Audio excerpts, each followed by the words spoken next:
If you're serious about Google Ads, you need Performance Max. But set it up wrong and you'll waste money.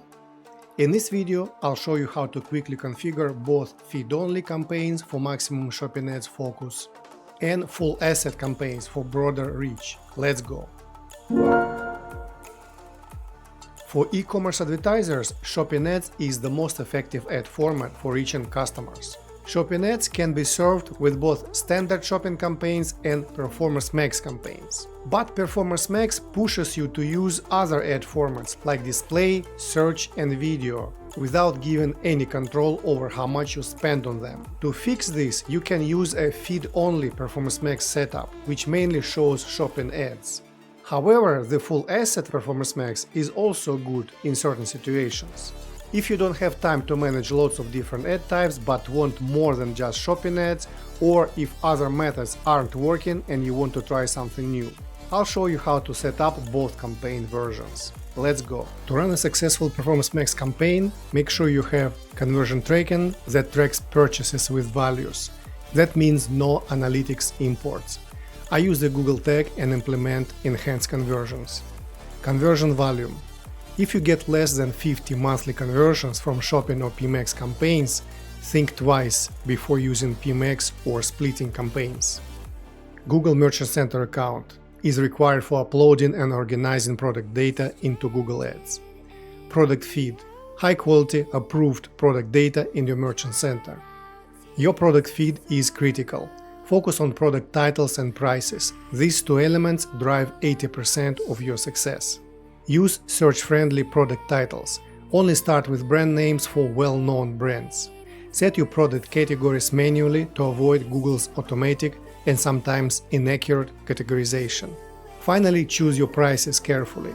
They directly impact your auction performance, impression share, and conversion rates.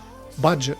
Allocate a daily budget of at least your cost per conversion in the last 30 days to give the campaign enough data for optimization.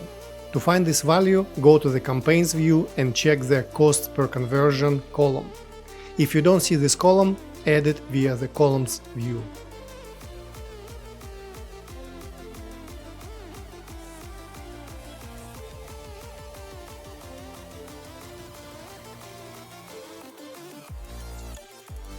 Keyword themes and audience signals.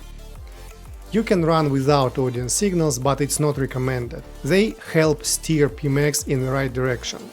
Google will quickly move past them, but they're useful in the early learning phase. 1 or 2 audiences and 5-10 keywords themes is enough. Keep it simple.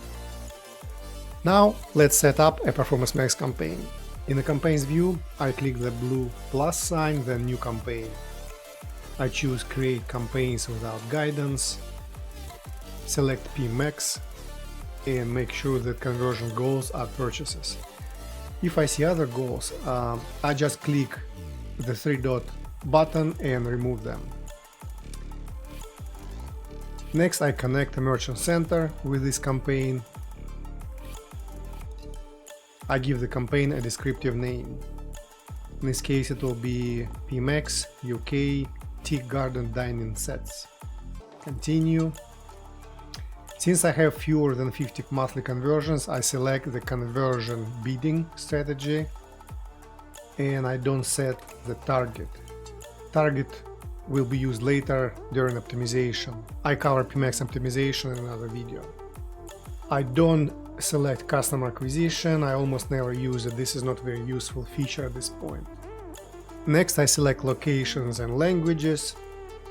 In the asset optimization section, I disable text because it will let Google create its own text headlines and descriptions that will be used in search parts of a PMax campaign. I disable final URL because selecting final URL campaign will target pages other than product pages, which I don't need in the e-commerce campaign. I leave the video setting on because it's pretty good at optimizing the ratios and lengths. Clicking on more setting, I can change my schedule, start and end dates, and more importantly, I always add brand exclusions.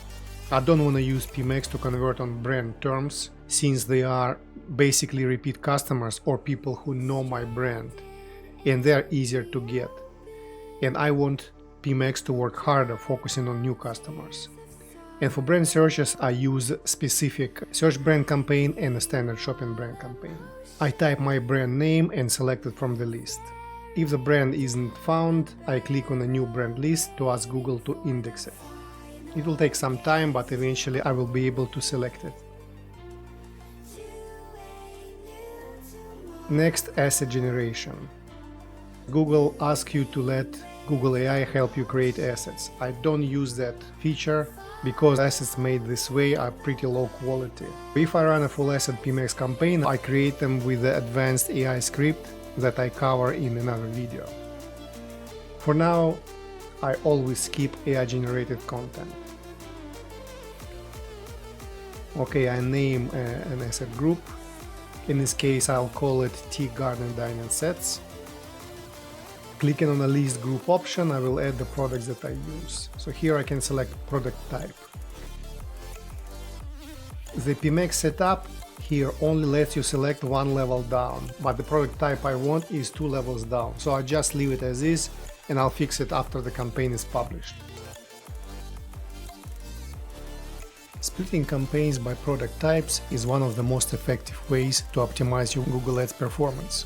For example, you can organize campaigns by product category or separate bestsellers from the rest of your catalog. If you want more ideas, download my free guide with 9 PMX campaign planning ideas. Next, the search themes. Importantly, they are not keywords, and they are just themes that will help guide the PMX campaign only at the beginning. They are not critical, but I would still add up to 10 things like outdoor furniture, garden dining sets. Signals work similarly to search themes. I usually add up to 2-3 signals like remarketing audiences and my customer list. Then, clicking on additional signals, I can add interest, demographics and live events. Let's say when I select home, I can find some interesting choices here. Maybe home furnishings, home and garden, purchasing a home, recently purchased a home, definitely home owners, also home and garden, those are good ones.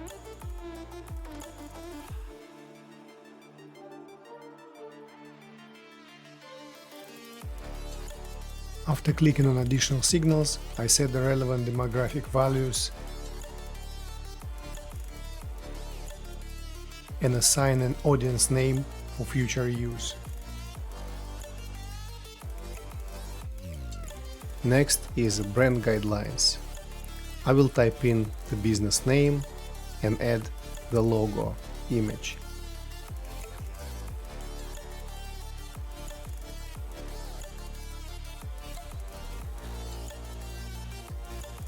In horizontal and square formats.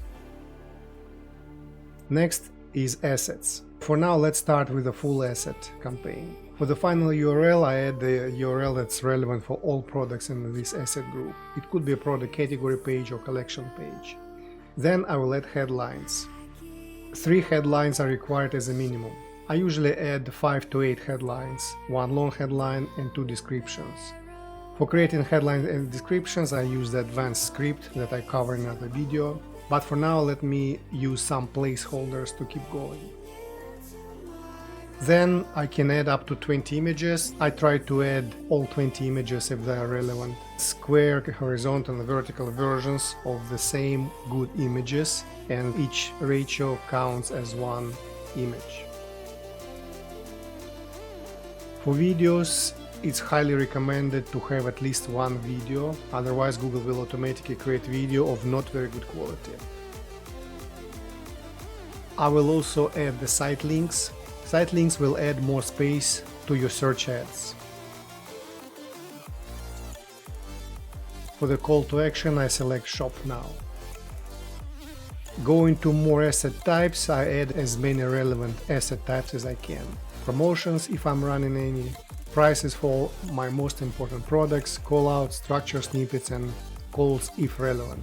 These assets will be added at the campaign level, so I'm making sure that they are relevant across all asset groups. I don't use lead forms for e-commerce campaign. Then I set up the average daily budget. Google suggests a budget, but I found it not very accurate. So I set up my own budget based on the cost per conversion that we already found. Next, I click on Publish Campaign. So I have a new campaign, I click on it and select Asset Groups. I see the new asset group. At this point I will fix my listing groups. I go into the listing group. Here I can select subcategories or sub-product types that I want, which are teak, garden, dining sets. I'm making sure that it's enabled and the campaign can see the products. Now, if I want to run a feed-only PMX campaign, I click plus to add a new asset group, skip asset generation. I'll call this group, let's say, feed-only.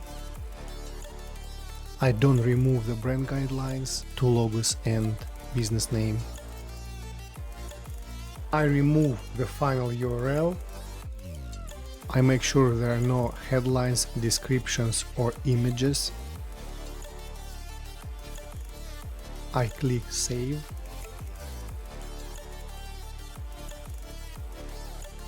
Also, I will add signals. I'm repeating the same process that I used in a full asset campaign setup.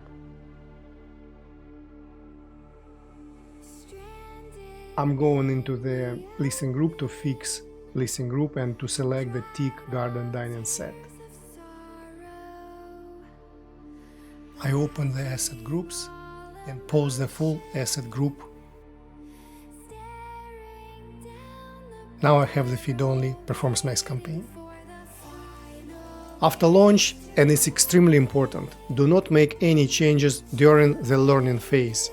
Google recommends a 6-week learning phase. At a minimum, give it 2 weeks, ideally 4 to 6 weeks. If the campaign is obviously failing after 2-3 weeks, pause and reassess. Otherwise, let it run and collect data.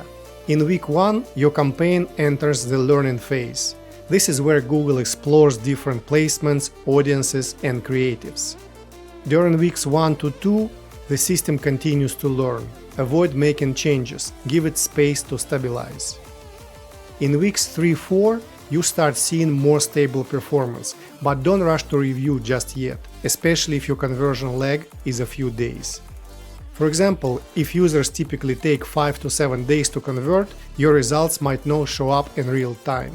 Weeks 5 and 6 is when you finally do a proper review. If your conversion lag is short 1-2 days, you can begin reviewing weeks 3-4 during week 5. If your conversion lag is longer, up to 7 days, wait until week 6 to properly evaluate. After this review, you can begin optimizations. But that's the topic of another video. So, to recap, launch, wait, don't touch too soon, and give it at least 4 to 6 weeks before judging. PMax is powerful, but only if you let it run its course. And that's how you set up a Performance Max campaign for e-commerce store, both feed-only and full asset. If you have questions, drop them in the comments.